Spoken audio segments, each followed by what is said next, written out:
Welcome back, brothers and sisters. I am Braden. This is Langley Outdoors, the place where we not only talk about what's going on in the gun world, our beautiful country, and how we're going to fix this bad boy together. And we're going to do it by charting a course and actually taking action of what this entire video is focusing on.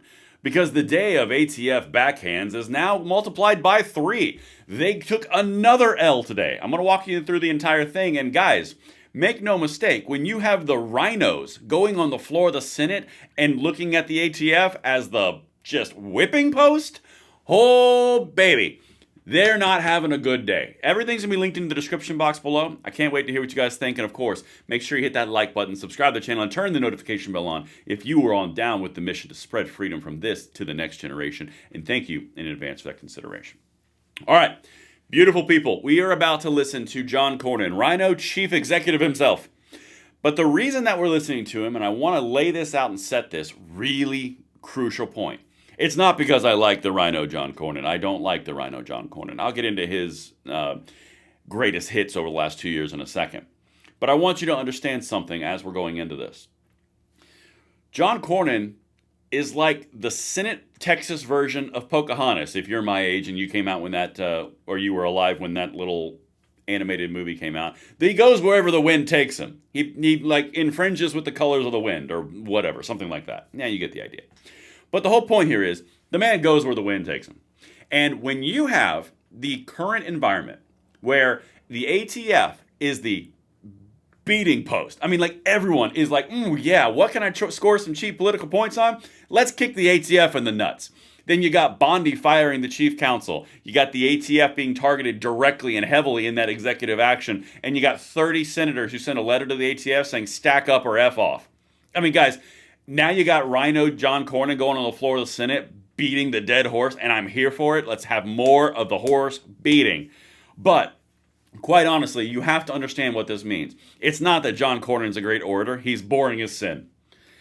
He is not a stalwart conservative, and he does not believe in the Second Amendment. He believes in John Cornyn.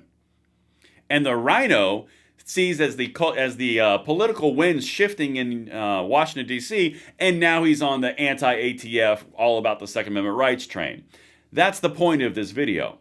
The ATF culture is one of toxicity, and everyone is seeing it. When you have RINOs looking at it as this is an opportunity to score points and make up for all my shortfalls in the 2A space, you're making the culture change, because these little parasites are the ones that follow the culture. They don't set it. All right, now that I've said that, let's get in, and I will add some color between these lines. And of course, make sure you follow me at BradenLOA on X. It is a party. It is growing like crazy, and I love talking to you guys over there. With that said, the RINO himself, John Cornyn. I'm going to try to contain myself, but I can't make any promises. Mr. President, 2 weeks ago, President Trump issued an executive order titled Protecting Second Amendment Rights. This executive order reaffirmed constitutional rights of law-abiding citizens to keep and bear arms, which of course is part of the Bill of Rights, the most precious of those rights and liberties that have been protected since the beginning of our country. This executive order directs Attorney General Pam Bondi to review and develop a plan to rescind President Biden's overreach when it comes to firearm regulation. Of which you enabled. Okay. Here we go. I have a real big problem, and I'm sure you guys are going to echo it in the comments because I think you feel the same way. I have a problem with someone all of a sudden coming out and saying that the Bill of Rights is sacrosanct and we can't be infringed, and the Second Amendment is so precious and amazing, even though I'm the one that led the charge in the Bipartisan Safer Communities Act, working with Chris Murphy and Tom Tillis and John Cornyn, both Republican turncoats, to give Biden the only legislative win that he got in his entire presidency, which then, of course, the ATF then abused and did a blanket cover-all sweep that 18, 19, 20-year-olds can't get the gun rights for a mandatory 10-day waiting period for safety. Yeah, I have a bit of a problem. Okay, here's the part where we're going to be very pragmatic. I don't trust this guy. He's a RINO. See earlier Pocahontas statement. He goes with the wind. He infringes where the wind takes him. However, I'm not going to throw the baby out with the bathwater. I'm going to let him sit in the dirty bathwater. And if he passes National Concealed Carry, which he put a sponsored bill on the floor of the Senate for. If he gets the ATF, the comeuppance that they have coming. If he works with the executive, the administration in order to make some positive things happen for the 2A, we might get to neutral. Maybe.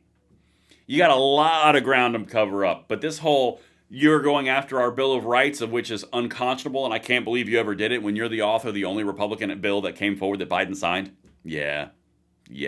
Okay, let's keep going. I just don't like disingenuousness. It's not my thing. You guys can tell me how you feel in the comments. Let's continue. The president's executive order comes on the heels of 4 years of President Biden's Bureau of Alcohol, Tobacco, and Firearms and Explosives, otherwise known as ATF, from trampling on American Second Amendment rights. This started in 2021 with the Biden administration's so-called zero tolerance policy. President Biden's ATF used this policy to revoke the licenses of firearms licensees, or FFLs, over minor bookkeeping violations. For decades, the ATF had a history of working with the FFLs to address minor unintentional violations and actually help them correct them. Just so you guys know, if you are not familiar, the zero tolerance policy put more FFLs and firearm shops out of business than has ever happened before. For filling out 4473s or not catching errors such as confusing country with county, or not doing an abbreviation correctly, or misspelling a word or a street. Things like that. Okay, people lost their livelihoods because the ATF did that under the Biden administration. And this guy didn't say a freaking peep. In fact, all he did was give Biden a win legislatively, which codified the gun control through the Bipartisan Safer Communities Act. And this guy is going to now stand here as the stalwart defender of the Second Amendment and against the infringement wave that we endured over 3 to 4 years of the Biden administration, while he said nothing until it got politically inconvenient. Okay. Historically, they would only revoke a FFL license in more extreme situations where the FFL had engaged in major willful violations of the law and where these violations presented a threat to public safety. But the Biden administration violated decades of precedent by directing the ATF to engage in a zero tolerance policy by simply pulling the plug on any licensee who made an honest mistake on their paperwork. If only someone was screaming that from the rooftops. Who pay taxes, which would be most of us, know how tedious federal processes can be. I can't imagine anyone who would want to be investigated for tax fraud for making a simple mistake on their tax forms, if it could just simply be cured or rectified. Yeah. But this is essentially what the Biden administration did with their zero tolerance policy at the ATF. But the truth is, it was just a start. Was it? Tell us more. In April of 2022, the Biden administration decided to target law-abiding citizens who exercise their Second Amendment rights to build their own firearms with the so-called ghost gun rule. All right. You know what else happened in 2022? Yeah, the Safer Communities Act. That guy right there. Now, he's going down the letter that they sent, and I'm not going to make you go through 9 minutes of that because it's egregiously bad oration. However, you have to understand something, and this is the key point. You are winning. I've been preaching this for 4 years, and I'm going to keep preaching it as we continue to win. Because when you guys are driving the effort and the culture to the point where the ATF is the comfortable option for a RINO senator from Texas to get up there and start pounding on them for the infringements, it's not about the RINO's actions. It's about you changing the culture to the point where he reacts to it. Guys, you are winning. It's becoming mainstream, the abuses and the egregious overreach of the ATF. It's not because of this guy. I'm trying to be nice. It's not because of this guy. It's because of you guys.